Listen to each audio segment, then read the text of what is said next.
नमस्कार दोस्तों, आज मैं आप सभी को भगवान विष्णु की अद्भुत कथा आपके साथ शेयर करने वाला हूं। मुझे उम्मीद है आप सभी इस कथा को अंत तक जरूर सुनेंगे। चलिए शुरुआत करते हैं। विष्णु महाराज जी की कथा। विष्णु महाराज की रहस्यमयी लीला। बहुत समय पहले की बात है।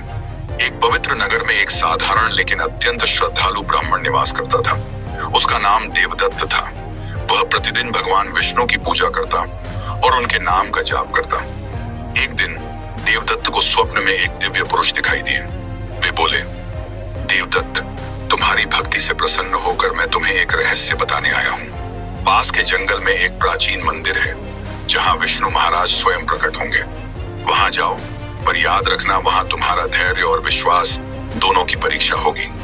सुबह होते ही देवदत्त उस जंगल की ओर निकल पड़ा। जंगल घना था, रास्ता कठिन, परंतु उसके मन में भक्ति और उत्साह था। 3 दिन और 3 रात वह भटकता रहा, भूखा प्यासा, फिर भी हार नहीं मानी।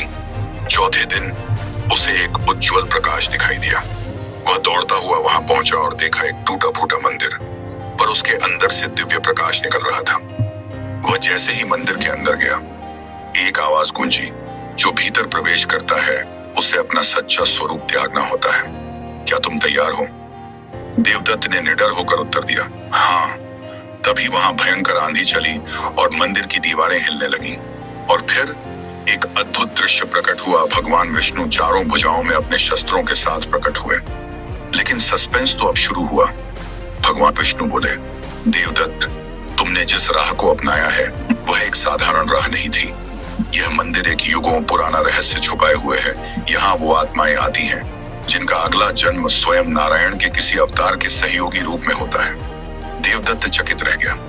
भगवान बोले, तू अगले युग में मेरे कल के अवतार का प्रमुख सहायक बनेगा, लेकिन इसके लिए तुम्हें एक व्रत करना होगा।